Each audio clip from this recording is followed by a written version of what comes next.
তুমি একটু আমার পক্ষ থেকে তার কাছে যাও, তাকে গিয়ে বলো তার এতদিনের করা চেষ্টা ইবাদত, 1 সেকেন্ডের ইবাদতও আমি আল্লাহ কবুল করি নাই। এতদিনের ইবাদত, 70 বছরের ইবাদত আমি কবুল করি। মুসা নবী কথাটা শুনে চোখের পানি ছেড়ে দিলেন। হাজার হলো তো ওনার উম্মত, হাজার হলো তো ওনার উম্মত। মুসা নবী বলে, আল্লাহ একটা সিজদাও পছন্দ হয় নাই। আর একটু জোরে, আল্লাহ একটা ডাকও পছন্দ হয় নাই তার। আল্লাহ পাক বলে যে হয় নাই, তাকে গিয়ে বলো তার একটা ইবাদত আমার পছন্দ হয় নাই। মুসা নবী মন খারাপ করে আল্লাহর দেখানো পথে ওনাকে গেলেন, ওনার ওখানে গেলেন। যাওয়ার পরে দেখলেন উনি ইবাদতের মধ্যে মশগুল হয়ে আছেন। মুসা নবী অপেক্ষা করতে লাগলেন, উনি ইবাদত শেষ করার পর মুসা নবীকে দেখেই অবাক হয়ে বসা থেকে দাঁড়িয়ে সালাম দেওয়া শুরু করলেন। মুসা নবী আল্লাহ পাক যেভাবে শিখিয়ে দিয়েছেন সেভাবে বললেন। মুসা নবী বললেন, আপনি কি এতদিন ধরে ইবাদত করছেন? বলে যে হ্যাঁ।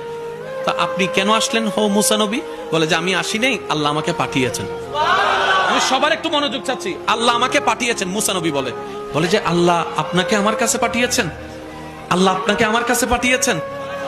নিশ্চয় কোনো তো সংবাদ আছে, একটু বলুন না কি সংবাদ। বলে যে তুমি যে এত বছর ইবাদত করছো, আল্লাহ পাক তোমাকে জানাই দিতে বলেছেন তোমার 1 সেকেন্ডের ইবাদত আল্লাহ পছন্দ করে নাই, 1 সেকেন্ডের ইবাদত আল্লাহ কবুল করে নাই, 1 সেকেন্ডের ইবাদত আল্লাহ নিজের কাছে রাখে নাই, 1 সেকেন্ডের ইবাদত আল্লাহ তোমার কবুল করে নাই। এই কথা বলতে দেরি ওই আশিক শুনেই পাগলের মতো খুশিতে লাফানো শুরু করছে। মুসা নবী ওনার অবস্থা দেখে বলে, তুমি কি পাগল হয়ে গেলা? আরে ইবাদত করেছো, পরিশ্রম করেছো, পারিশ্রমিক যদি না পাও কান্নাকাটি করো, রাজি করানোর চেষ্টা করো, এ না করবা, তুমি খুশিতে লাফাচ্ছ, ব্যাপার কি?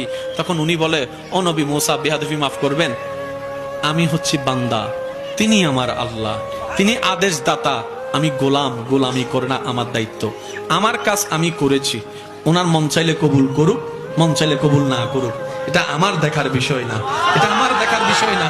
আমার কাজ পরিশ্রম করা, আমার কাজ আমার মুনিবের হুকুম পালন করা।